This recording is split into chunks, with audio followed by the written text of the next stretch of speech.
and the golden age of kung fu cinema. One troupe of actors stood out for their unparalleled chemistry, mind-blowing acrobatics, and sheer, unadulterated talent. They were the Venom mob. And among them, one man was the undisputed master of agility and heart. But behind the high-flying kicks and the infectious smile was a story not of glory, but of a painful decline. This is the story of Chiang Sheng, a brilliant star whose light faded far too soon, a man who, his friends said, ultimately died of a broken heart. Our story begins in 1951 in Taiwan. Chiang Sheng was born into a large family, so large that his parents struggled to provide for all their children. Seeking a path for him, they made a difficult decision.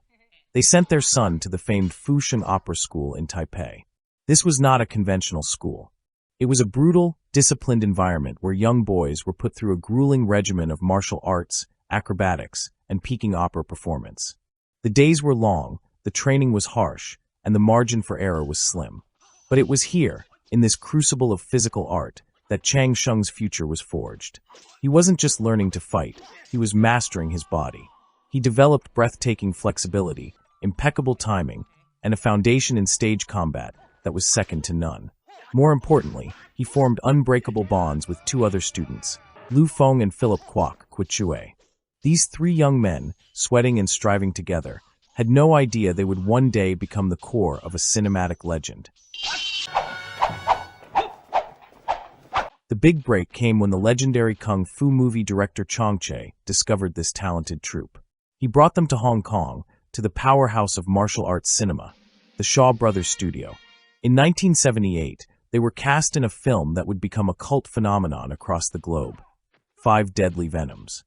Chiang Sheng was cast as Yang Ti, the hybrid Venom.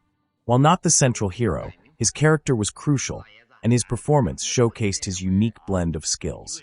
He wasn't the stoic hero or the menacing villain. He was often the agile, witty, and relatable figure in the ensemble. This film cemented the Venom mob, and Chiang Sheng quickly became their secret weapon. His specialty was his acrobatic partnership with Phillip Kwok. The two would engage in complex, two-man fight routines that were less about brute force and more like a deadly, beautifully choreographed dance. He was also the primary source of comic relief, his expressive face and impeccable timing providing levity amidst the intense action.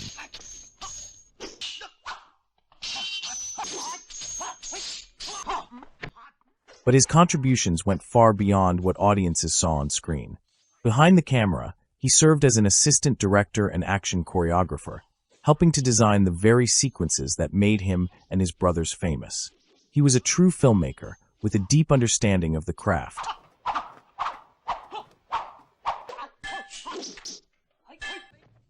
The early 1980s marked the beginning of the end for the classic kung fu film. The Venom mob's era at Shaw Brothers was winding down. Seeking new opportunities, Chiang Sheng, along with his Venom brothers Phillip Kwok and Feng, returned to their roots in Taiwan to form their own production company. But the industry was changing. The work was less consistent. The massive success they had known in Hong Kong proved difficult to replicate. This professional uncertainty bled into his personal life. He had married, but his marriage was under immense strain. Friends and colleagues noted a growing tension. Chiang Sheng, the artist, wanted to return to Hong Kong where the action film industry was more vibrant. His wife, however, preferred the stability of life in Taiwan. This fundamental disagreement created a deep rift. The man who lit up the screen with his smile was now grappling with professional frustration and a failing marriage. The pressure mounted, and Chiang Sheng, who had always enjoyed a drink, began to rely on alcohol more heavily. It was his escape from a reality that was no longer as bright as his on-screen persona. The inevitable happened. His marriage ended in divorce. The professional collaborations with his Venom brothers became less frequent. The cheerful, energetic acrobat was now a man increasingly isolated, battling depression and addiction alone in his Taiwan apartment. His close friend and Venom brother, Phillip Kwok, would later poignantly diagnose his condition not as a mere physical ailment, but as a profound despair. He said Chiang Sheng was dying of a broken heart. The final, tragic scene of his life unfolded when fellow actor Ricky Chung Tian Chi went to check on him. He hadn't heard from Chiang Sheng in days. What he found was a devastating sight. Chiang Sheng had passed away alone. The official cause was a heart attack. But the chilling detail that underscores his profound isolation was this. He had been dead for 3 days before anyone found him. The man who had brought joy to millions, who had performed alongside a band of brothers, had died utterly alone. His brothers were shattered. Feng remembered him as a man with no temper, who could get along with anyone. They mourned not just a colleague, but a genuine friend, a brilliant talent lost far too soon at the age of 40.